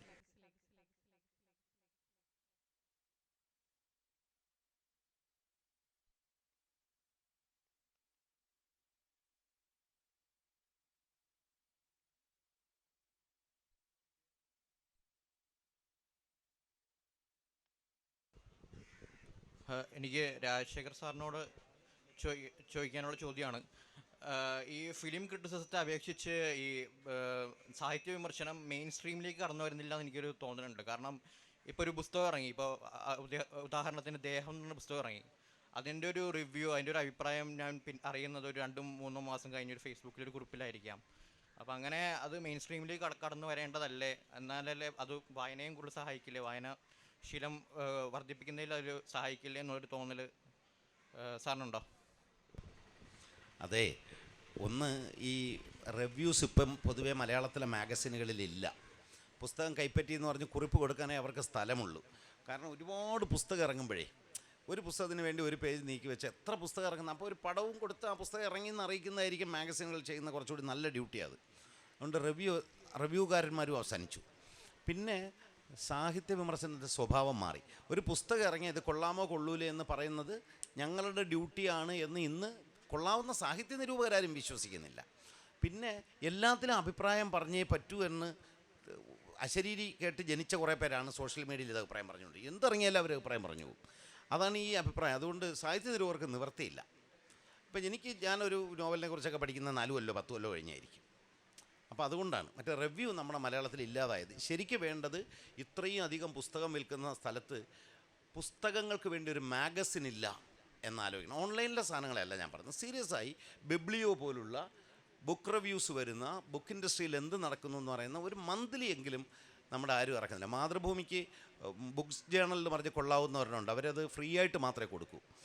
കറണ്ട് ബുക്സ് ബുള്ളറ്റിൻ പണ്ട് നമ്മൾ സീരിയസ് ആയിട്ട് വായിച്ചിരുന്നത്, ഇപ്പോൾ അതും ഇല്ലാതായി. പക്ഷേ ഇതൊക്കെ പബ്ലിഷിംഗ് കമ്പനി ഇറക്കിയുള്ള കുഴപ്പം എന്താ? അവരുടെ പുസ്തകം എല്ലാം അവർ റിവ്യൂ കൊടുക്കും, മറ്റുള്ളവരുടെ പുസ്തകം അതിനകത്ത് വരില്ല. അപ്പം നമുക്ക് സീരിയസ് ആയി വിൽക്കുന്ന ഒരു 10,000 കോപ്പിയെങ്കിലും വിൽക്കുന്ന ഒരു മാഗസിൻ, 10,000 അച്ചടിച്ചില്ലെങ്കിൽ ഇത് മുതലാവില്ല. ഒരു ബുക്ക് റിവ്യൂ മാഗസിനാണ് നമുക്ക് ശരിക്കും ആവശ്യം. എനിക്കും അശ്വന്ത് ഗോക്കിനോടാണ് ചോദിക്കാനുള്ളത്. അപ്പോൾ ഞാൻ നിങ്ങളുടെ റിവ്യൂസ് എല്ലാം കാണാറുണ്ട്, പക്ഷെ പടം കണ്ടു കഴിഞ്ഞിട്ടേ കാണുള്ളൂ. നമ്മുടെ റിവ്യൂ ഇൻഡിപെൻഡൻറ്റ് റിവ്യൂ പോകാതിരിക്കാൻ വേണ്ടിയാണ്. കാരണം നിങ്ങൾ പറയുന്ന ഏകദേശം എല്ലാ കാര്യങ്ങളും നമ്മൾ ചിന്തിക്കുന്ന പോലെ തന്നെയാണ്, ജെന്യൂനായിട്ടുള്ള റിവ്യൂ ആണ്. അപ്പോൾ ഈ അടുത്തുണ്ടായ 2 റിവ്യൂസ് നിങ്ങൾ അപ്ലോഡ് ചെയ്തതിനെ പറ്റിയുള്ള ഒരു വിഷയം ചോദിക്കാനാണ്. റൈഫിൾ ക്ലബ് അതിൻ്റെ റിവ്യൂ ഇട്ടായിരുന്നു. പിന്നെ ഇന്നലെ ഒരു പടം കണ്ടായിരുന്നു, നമ്മുടെ രേഖാചിത്രം, അതിൻ്റെയും റിവ്യൂ ഉണ്ടായിരുന്നു. അപ്പോൾ ഈ 2 രീതിയിലും ഒരു വിഷയമുണ്ട്. അതായത് റൈഫിൾ ക്ലബ്ബിൽ നിങ്ങൾ എന്താ പറയുക, ഇപ്പോൾ ഇതിൻ്റെ ഈ യൂത്ത് ലിറ്ററേച്ചർ ഫെസ്റ്റിവലിൻ്റെ തീം തന്നെ സെലിബ്രേഷൻ ഓഫ് ഡൈവേഴ്സിറ്റി എന്നാണ്. അപ്പോൾ ശരിക്കും പറഞ്ഞാൽ അശ്വന്ത് നോക്കുന്ന റിവ്യൂവർ ഡൈവേഴ്സിറ്റി സെലിബ്രേറ്റ് ചെയ്യണ്ടോ ഇല്ലയോ എന്നുള്ളത് ഉള്ള ഒരു ചെറിയൊരു ചോദ്യമാണ് ഈ റൈഫിൾ ക്ലബിൻ്റെ റിവ്യൂവിൽ, നിങ്ങളുടെ റിവ്യൂവിൽ കണ്ടത്. നല്ല പടമാണെന്ന് പറഞ്ഞ് മലങ്കൾട്ടാക്കിയില്ല, പിന്നെ പടം നമ്മൾ എൻജോയ് ചെയ്തു. പക്ഷെ അതിനകത്തുള്ള എനിക്കുള്ളൊരു വിമർശനം എന്ന് പറഞ്ഞു കഴിഞ്ഞാൽ, നിങ്ങൾ മട്ടാഞ്ചേരിക്കാർ മമ്മൂട്ടിയുടെ മൂഡ് താങ്ങണമെന്ന് പറഞ്ഞു. അപ്പോൾ അങ്ങനെ ഒരു പദം എന്ന് പറഞ്ഞാൽ ഞാൻ മട്ടാഞ്ചേരിക്കാരനാണ്, ഇവിടെ നിന്നുള്ളതാണ്. അപ്പോൾ ഈ പറഞ്ഞ പോലെ മോഹൻലാൽ ഫാൻസ് ഉണ്ട് ഇവിടെ നിറച്ചും, മമ്മൂട്ടിയുടെ മൂഡ് വാങ്ങേണ്ട ആവശ്യമില്ല. ആഷിഖപ്പൂടെ പടം ആയതുകൊണ്ട് മട്ടാഞ്ചേരിക്കാർ മമ്മൂട്ടിയുടെ മൂഡ് താങ്ങണമെന്ന് നിങ്ങൾ പറയുന്നു. ഇന്നലെ കണ്ട രേഖാചിത്രത്തിൽ മമ്മൂട്ടിനെ ഗ്ലോറിഫൈ ചെയ്യുന്നൊരു പടമാണ് രേഖാചിത്രം. പക്ഷേ അത് പറഞ്ഞപ്പോൾ അതിനെ പാരലൽ യൂണിവേഴ്സ് എന്നുള്ള രീതിയിൽ നിങ്ങൾ തന്നെ പറഞ്ഞു.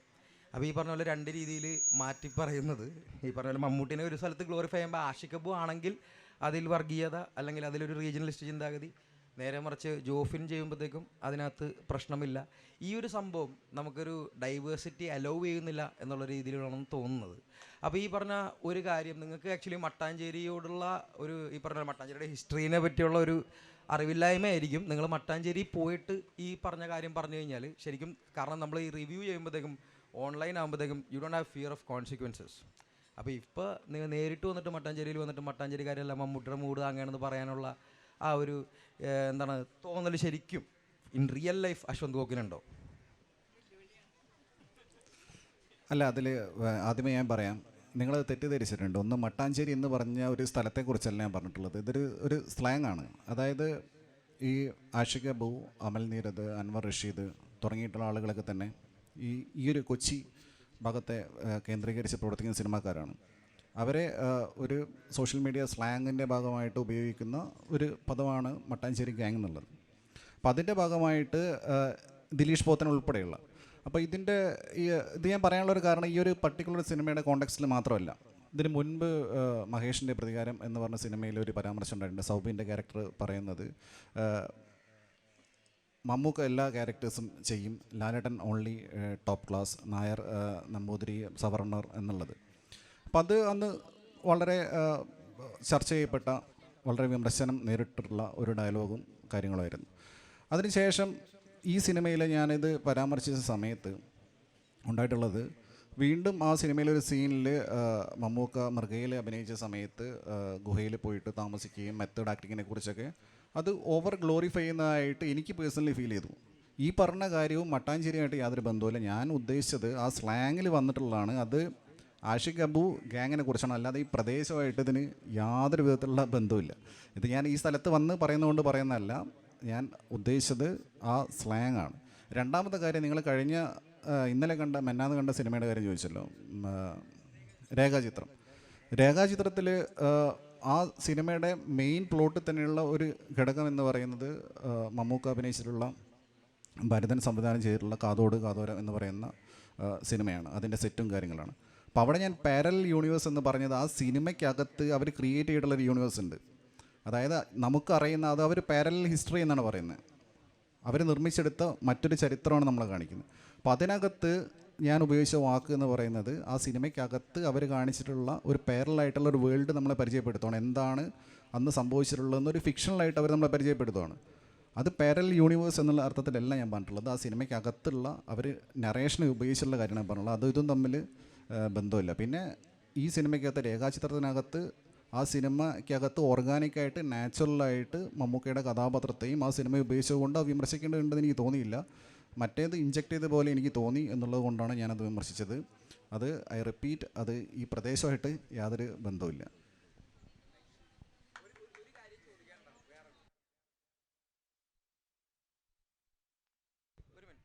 ഇപ്പം ഒരു കാര്യം, ഞാൻ നിങ്ങളുടെ ഒരു എന്താ പറയുക, റിലീജിയസ്ലി നിങ്ങളുടെ റിവ്യൂസ് കാണാറുണ്ട്. കാരണം വെച്ചാൽ ഏകദേശം നമ്മൾ റിവ്യൂ ചെയ്യുന്ന പോലെ തന്നെ മാച്ചായി വരുന്നു. പക്ഷേ എപ്പോഴും പടം കണ്ടു കഴിഞ്ഞിട്ടേ കാണുള്ളൂ.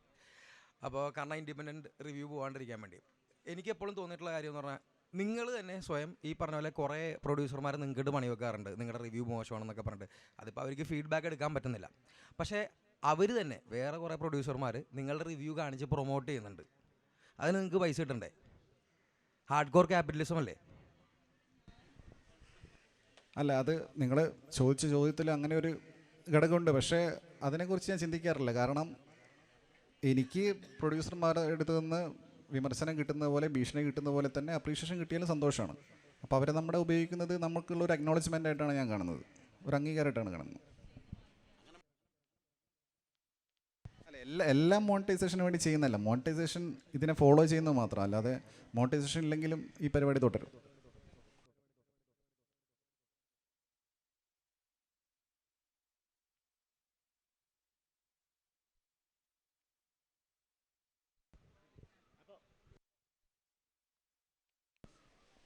സമയപരിമിതിയുണ്ട്. അപ്പോൾ നമ്മൾ വേദിയിൽ നിന്നിറങ്ങി ചർച്ച നമുക്ക് ഇവിടെയൊക്കെ തുടരാം.